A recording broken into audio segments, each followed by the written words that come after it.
Hey there, Instagram. What's going on this Thursday morning? Hopefully you guys are off to an awesome and amazing day. I wanted to talk to you guys really quickly. I wanted to talk to you real quick. Now, I know Instagram is going out there and they're grabbing some friends and whatnot, but I'm going to let them go ahead and grab my friends and make sure you guys, as you come on in, make sure you say hello, make sure you say hi. Please do let me know where you are chiming in from, and just stick with us till the end. All right. So real quickly, I wanted to talk to you guys about yesterday. Yesterday was such a phenomenal day for me. I had an opportunity. Hey, the hair CEO. Hey, Cooper Tax Services.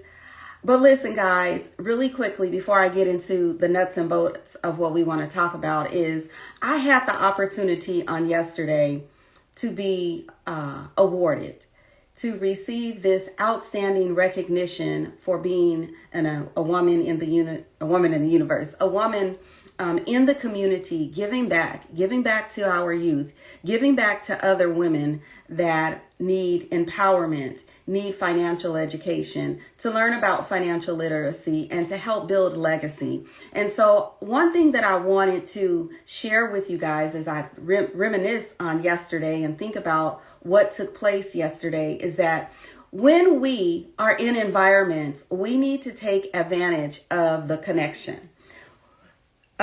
Whitney Houston said, "Let them lead the way." I need for us to ensure that we are leading the way.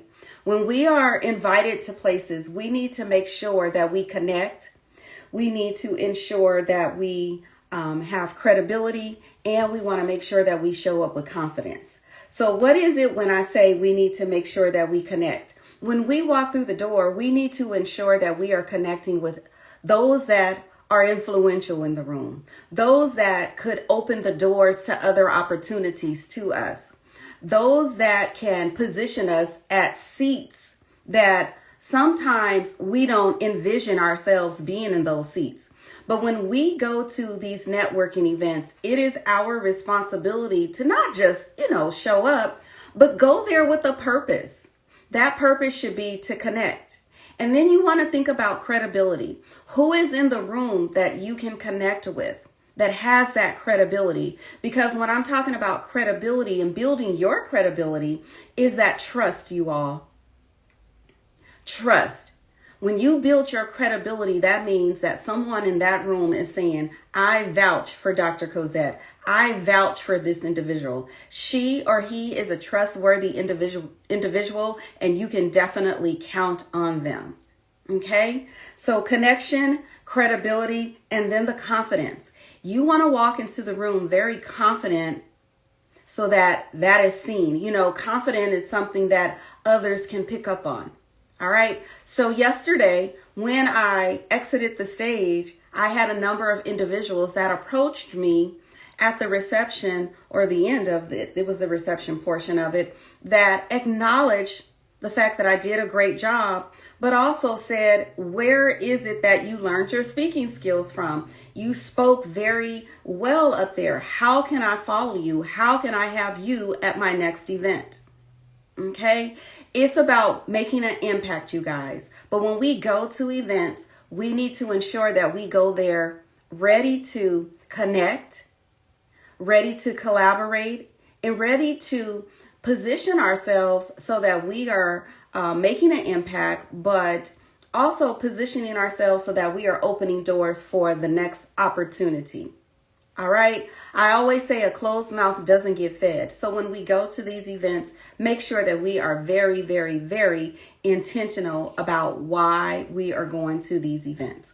After all, most of us go to these events so that we can network and so that we collaborate. And the next thing I also want to remind us is that, listen, guys, we are out of COVID for the most part. So we have got to get from behind the desk. We've got to get from behind this keyboard, and we got to get out and start making more connections if we want to see our business flourish and if we want to see our business grow. If we are looking to capture a different audience than what we see on social media, we have to remove ourselves from behind this iPhone, from behind the keyboard, and we have to get out and we have to connect. We have to open up. We have to speak. We have to meet new people. And listen, when we meet those individuals, the money is in the follow-up, you guys. The money is in the follow-up. You got to build relationship. You got to build relationships. So enough about yesterday, because I had a phenomenal time. It was at the university, California State University, Channel Islands, and just had a phenomenal time connecting with like-minded individuals that I had never met before. All right. So today, my guest and I, we're talking about taxes, you guys. Yes, we are talking all about taxes. So let me see if she is even in the house. She is the hair CEO. I'm ready when you're ready, Jennifer. But we are going to be talking about what's next. What's next with taxes, those due dates. What do you guys need to get to us? Because listen, for some like me, I probably have stopped. If taxes are due next week, you should have had them in to me, baby. The due date is next week. So we're going to be talking for our S Corps and for our partnerships. Okay, I want to make sure I'm clear for our S Corps and our partnerships. But I don't know if you guys know, but if you're in California, and I said I wasn't going to tell you guys, but if you are in California, if you are in Alabama, and if you are in Georgia, any of those three states, the dates have been shifted. Did you know that? The dates have been shifted. Y'all got a whole lot of time to get it together in those three states. They have given you until October 16th. Georgia, Alabama, and California. But that doesn't mean, let me just say this right now. Y'all heard it right. You heard it from me. That doesn't mean wait till the last minute and get your stuff into us. We want to enjoy our summer months. Like, don't think you could just slide into our DM all year long and drop your taxes in. Because we want to go on some vacations and we want to do some things. All right. But hey, Jennifer, how are you, sweetheart? Yeah, Thank you so much. Thanks for inviting me. But I got to tell you, you scared the crap out of me when you were like, the deadline is next week. I'm like, wait a minute, what deadline is she talking about? But yeah, for the S Corps and the partnerships. But you had me like, next week. Well, March 15th is next week. So I just want to be clear, because I don't want y'all saying like you learned something on Instagram University and it came to you wrong. Because let me just be very clear. If you are in the state of California, Alabama, and Georgia, and if you are in the counties that were impacted by the rains, the natural disasters, you have an extension automatically with the Internal Revenue Service as well as your state. What does that mean, an extension? We are talking about our S corporations. I'm talking about California right now. Our S corporations, our partnerships, all of our estimated taxes have been extended until October 16th. So you have a long window to get these things taken care of. If you know that you have a tax liability, if you know you got time to plan, you got time to save, baby, so that when October 16 rolls up on us, you can pay that tax liability and not pay any additional penalties, you guys. Let's plan, let's get it right. So Jennifer, why don't you go ahead and introduce yourself now that I made that special announcement to everybody. Go ahead and introduce yourself. Jennifer Drew, and I'm a business coach and a tax accountant. And I work specifically and tailored to hair professionals, so self-employed hair professionals. So those are barbers, braiders, and hairstylists. Other beauty industry professionals reach out to me too, whether it's lash techs or estheticians. But my sweet spot are the hair professionals.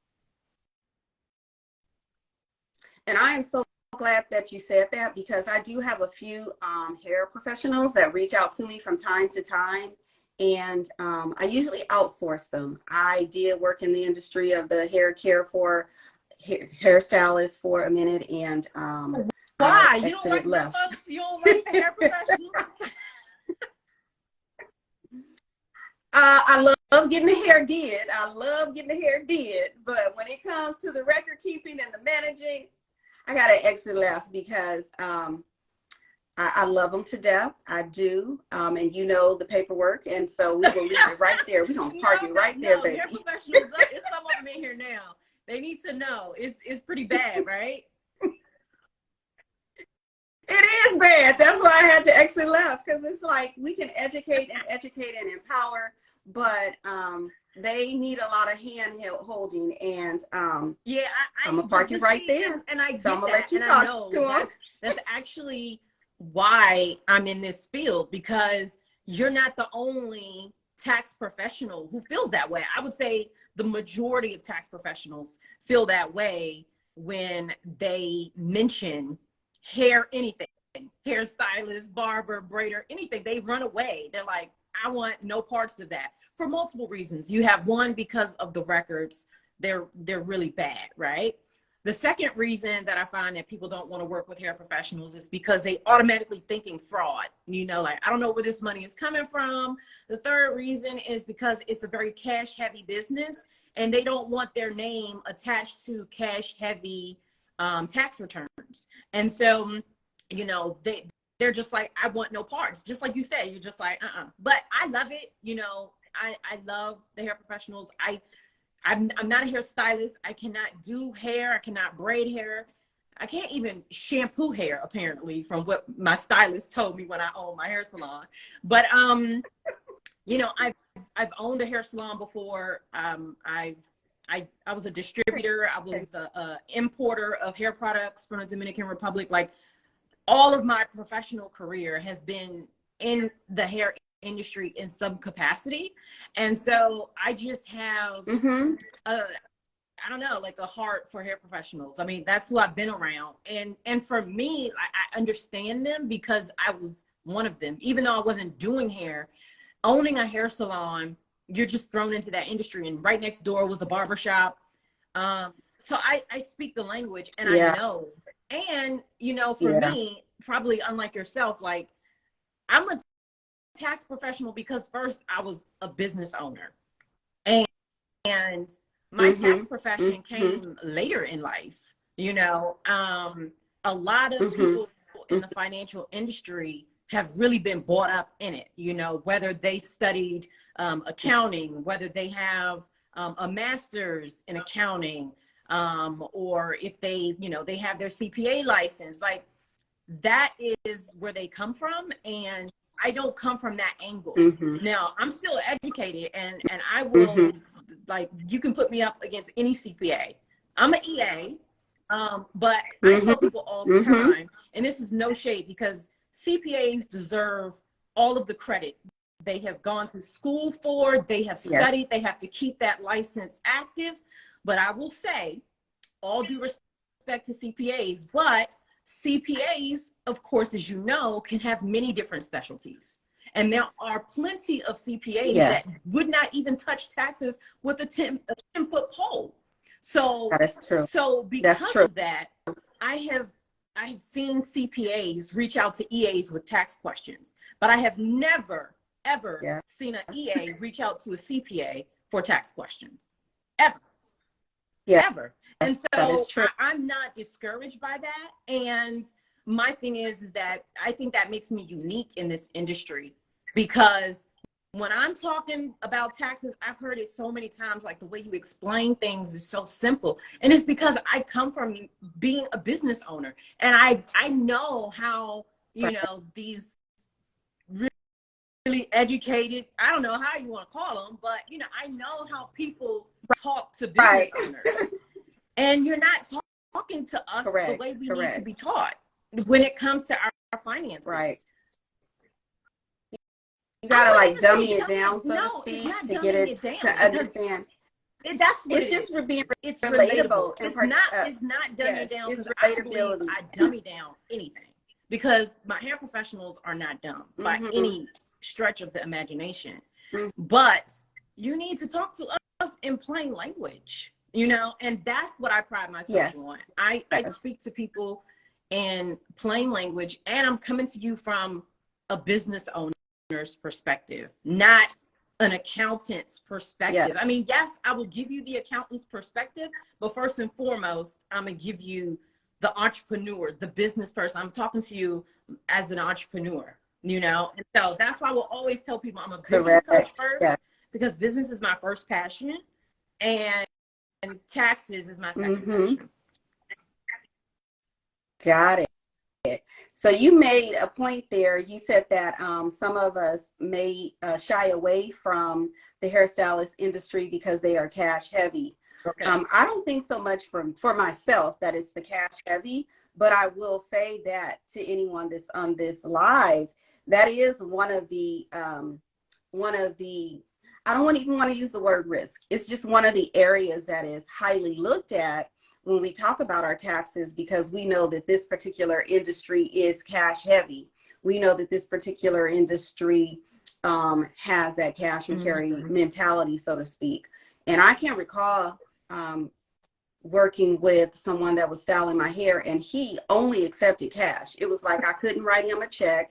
I couldn't do a cash app. I couldn't do any of it. And I sat down with the brother one day and I was like, look, you know I do taxes, right? So I don't like carrying all this cash, bro. You know, you need to like change the method and how you receiving payments from your clients. But I know what you're doing. So I knew what he was doing.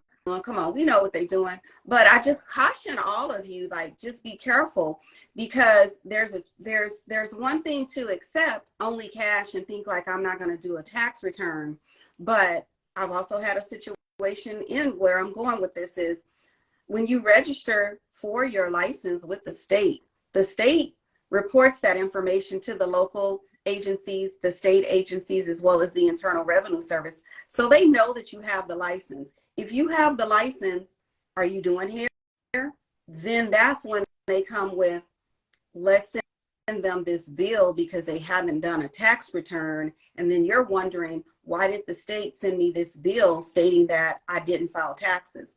Well, they're under the assumption that you have this business license, but a return is not being filed. They're under the assumption that you're probably collecting. So until you prove otherwise, then we're going to send you this bill, assuming that you should have filed a tax return for 2019, for 2018, for 2020. So those are some of the things that I encountered when I was working with individuals in the hair industry. Yeah, I can see why you shot away. And that's state of California. I can see why you shot away from the hair profession.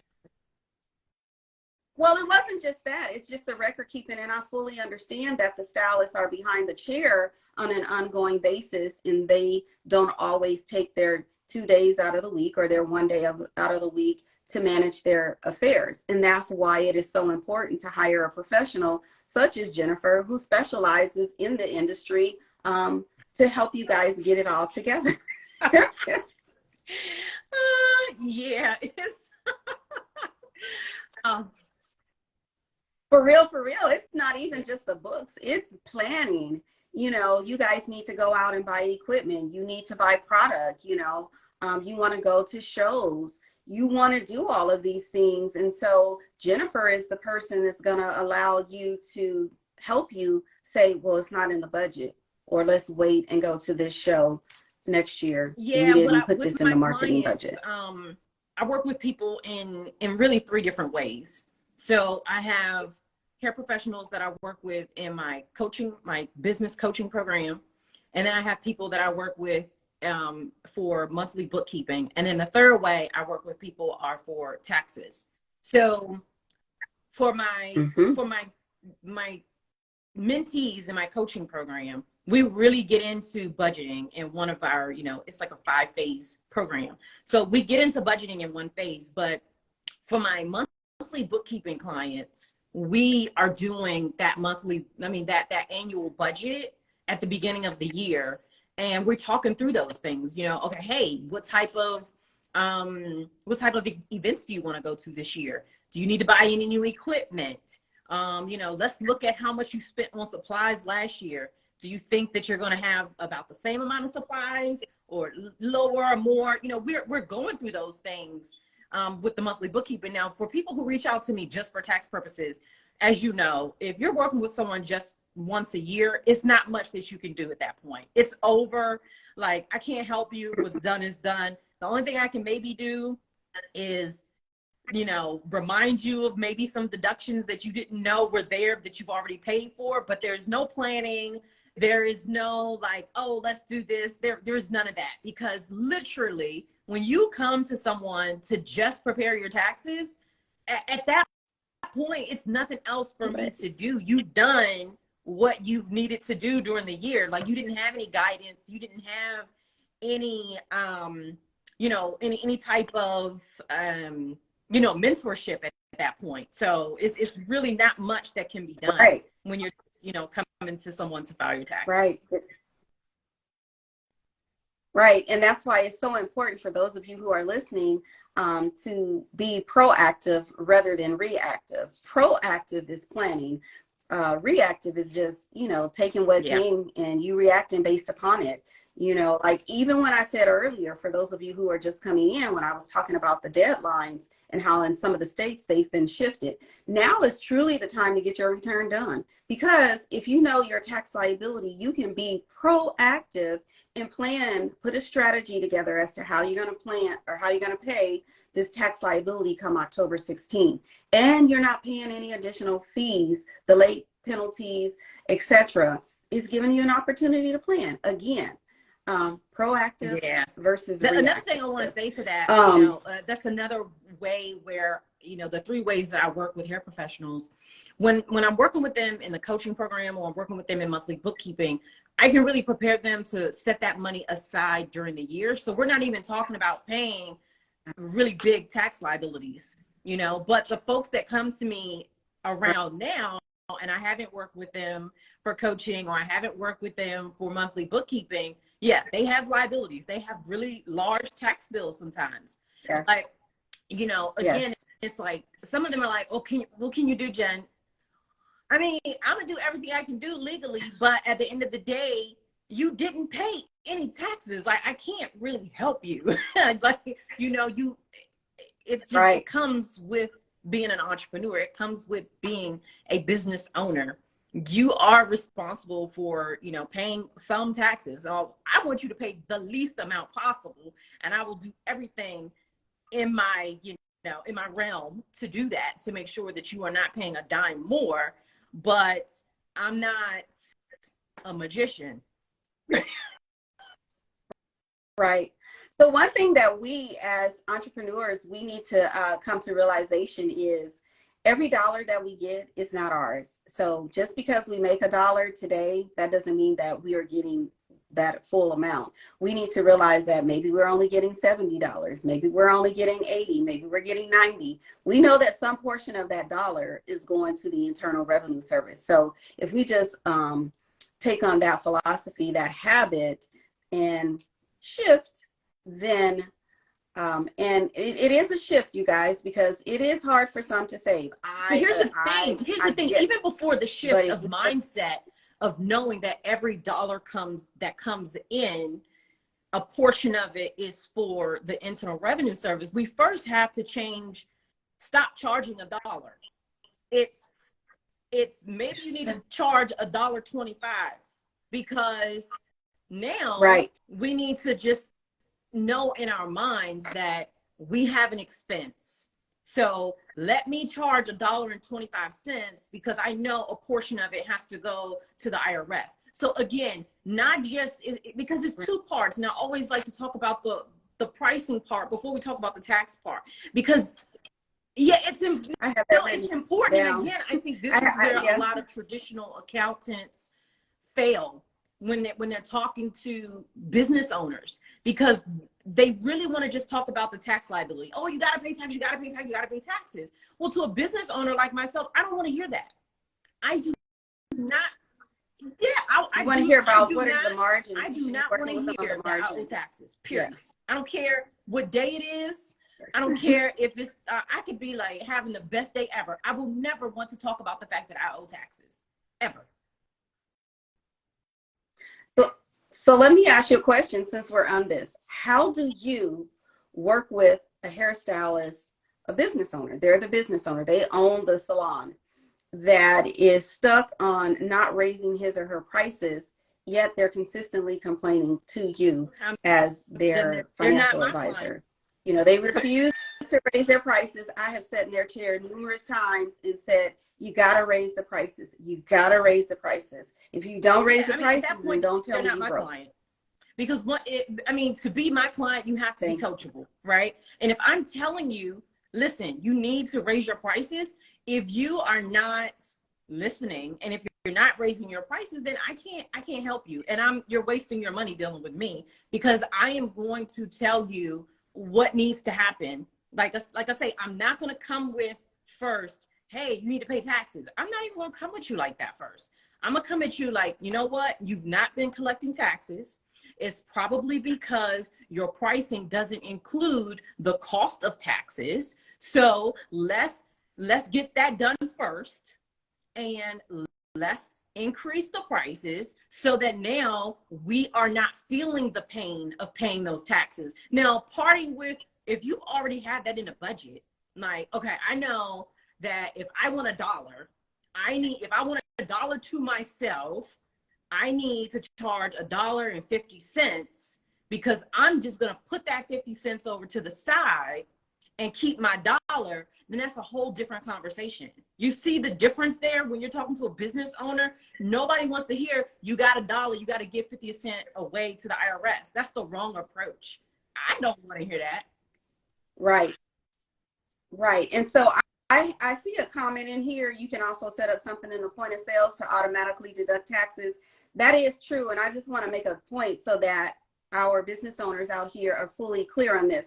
If you are setting up a point of sales, please, please, please, please do not put in there that you are taking out sales tax, because if you have something, a line item that states that you are taking out sales tax, then the different agencies would expect, this is sales tax, baby. You collected this. We need you to pay us. So be careful in how you categorize and classify things. If it says sales tax, that means that the sales tax that you are collecting from me, from all of your clients, you are remitting that to the various agencies. In California, you would be remitting it to, I still call them SBOE, but they have a different name, but you would be remitting that sales tax to the various agencies. And here's how they would know. Somehow maybe you have retail products in the back of your store. You sell, shampoos, you sell retail products, you sell merchandise. And somehow somebody told you to go and get a sales and use tax license. You did it, but you forgot. Oh, I got to remit that report every quarter, every semi-annually, annually. And you really not really collecting any sales tax that you should, because you don't even have any merchandise, but you putting it on your line item as sales tax. So guess what? You got to pay that sales tax. It's not even what you truly intended it to be. So guys, this is why we say, stop trying to do things on your own. Seek professional advice so that when you do all these things, the 12 months out of the year, and then you come to us and you want us to bail you out of trouble, it's really too late for us to bail you out of trouble for what took place in the past. We can assist and help you moving forward, but we cannot untangle what has occurred. Yes. I'm so glad you said that, because I know that was Lollipoppin Hair Studio. That's my girl. Love her. Yes. So I see your heart. I see what you're trying to do, but just like you were just explaining to her, so I mean, you did it perfectly. When you set up that POS to take tax, that's not income tax. That is sales tax, and that is completely different. And a lot of times, these POS systems, after you say, okay, you want to accept tax, they will ask you, okay, what is your state? And that's because they're pulling the state sales tax rate for you. And so even if you don't have a product that you're selling, maybe you're in a state where you're not even required to collect that sales tax. And let's say you're still putting it over to the side.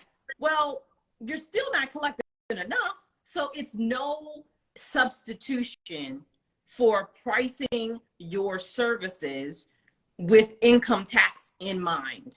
So I just wanted to make sure I say that. Okay. Not to set it up to take tax, set it up to save a percentage of it. I see. Okay, I get it, and I understand what you're saying, Lollipop Studio, Hair Studio.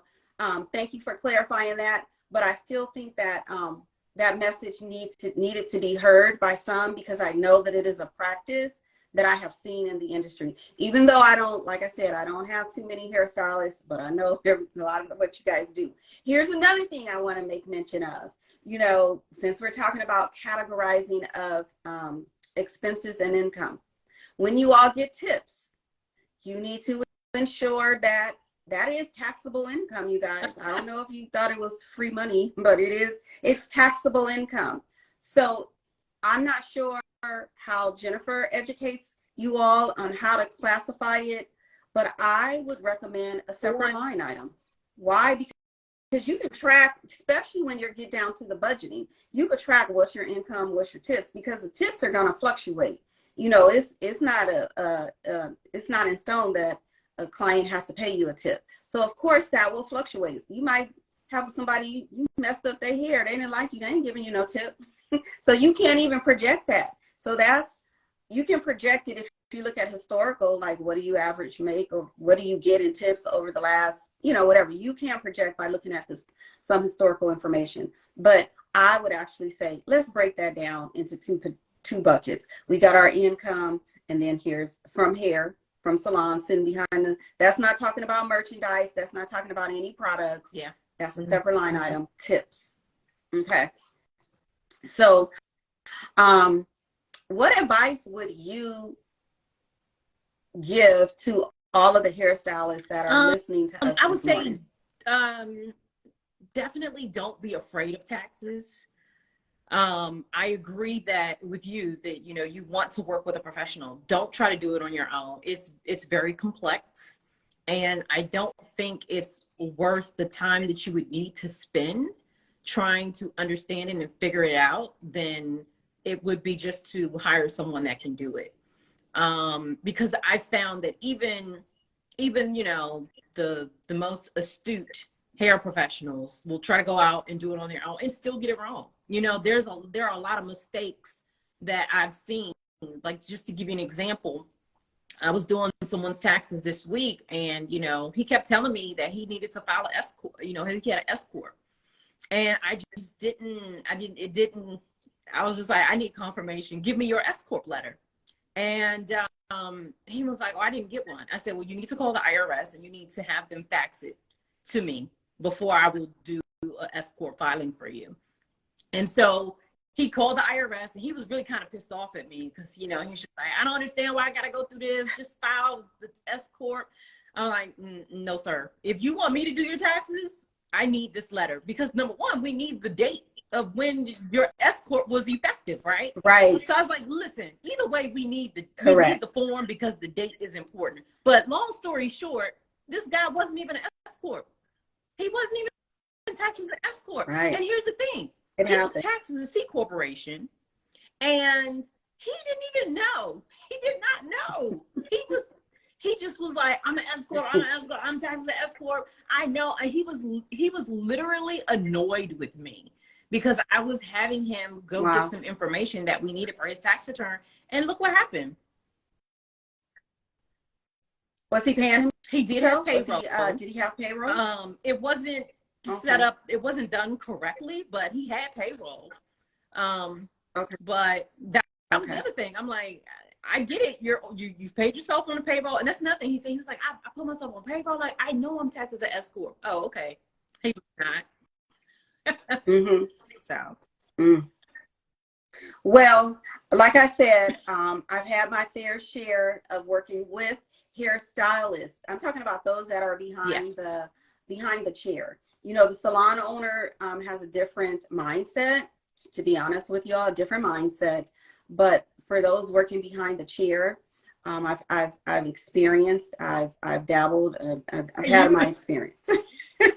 I mean, I've used to teach the industry for a short period of time, so I clearly understand.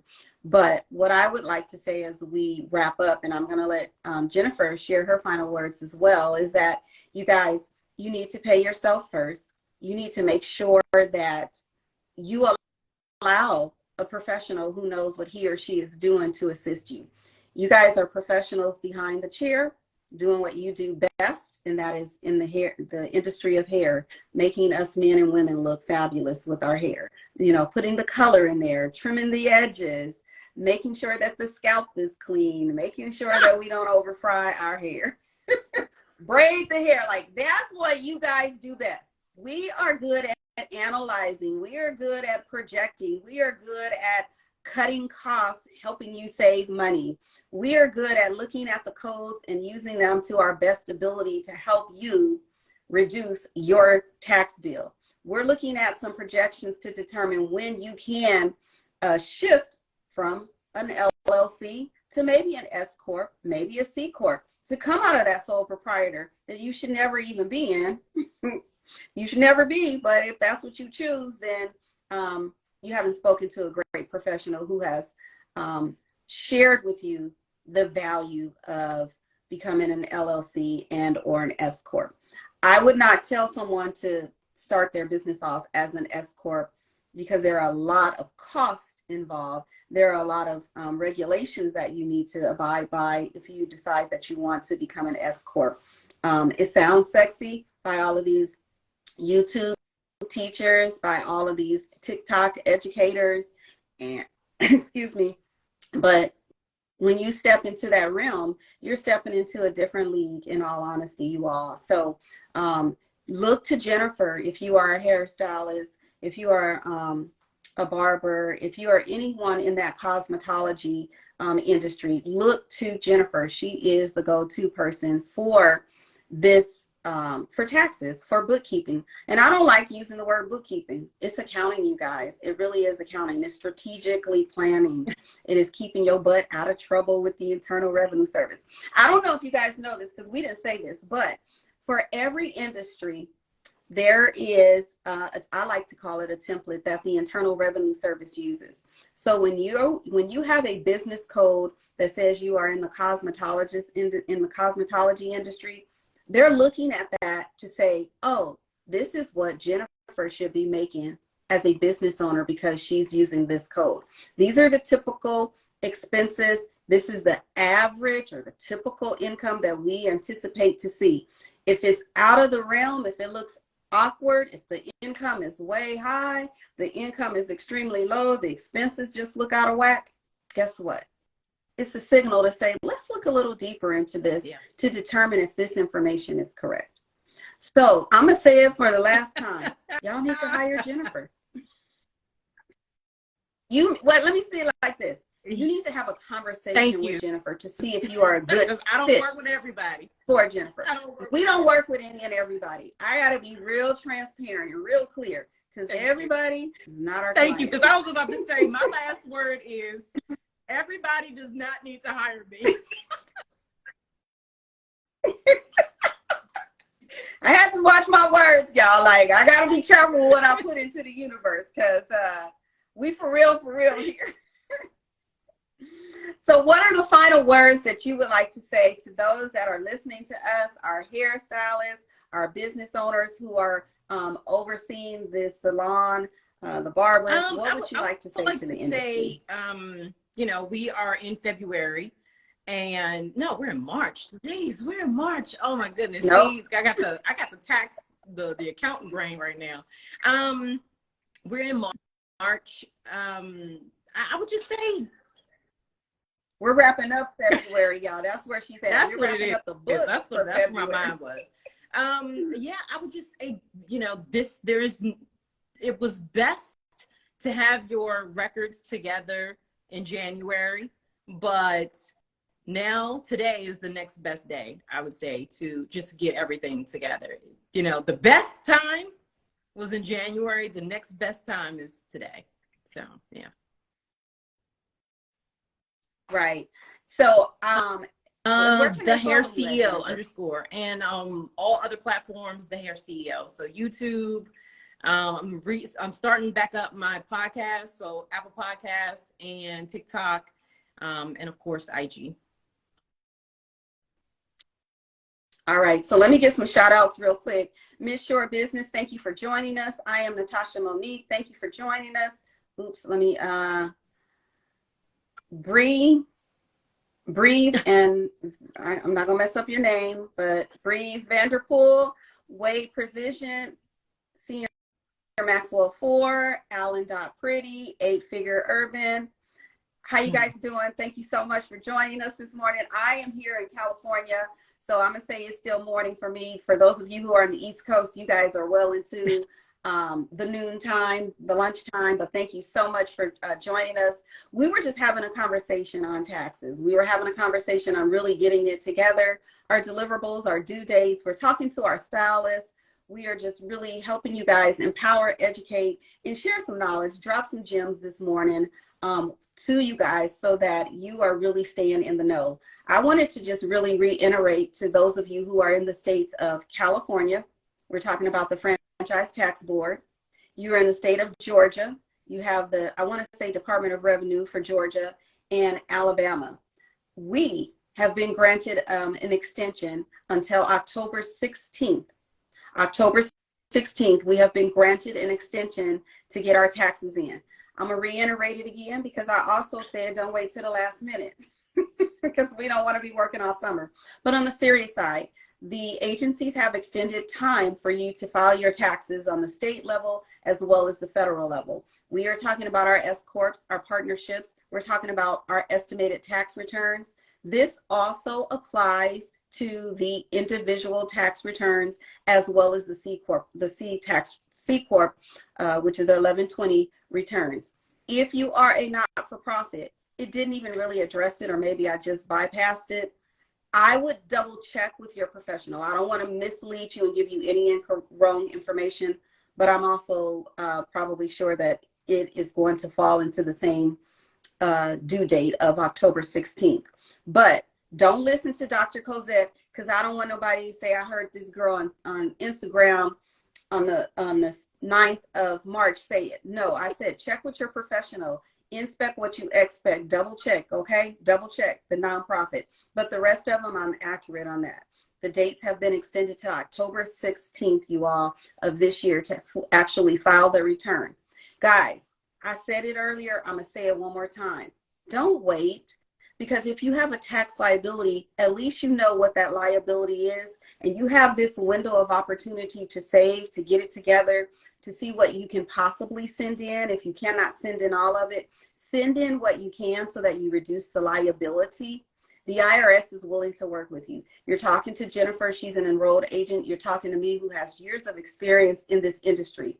We can work for you on your behalf if you are an ideal fit client for us to work with, to help you negotiate with the Internal Revenue Service on a payment plan, if that is where we need to go with you. All right. So Jennifer shared where you can follow her. You guys can follow me on all social media platforms at Cozette M. White.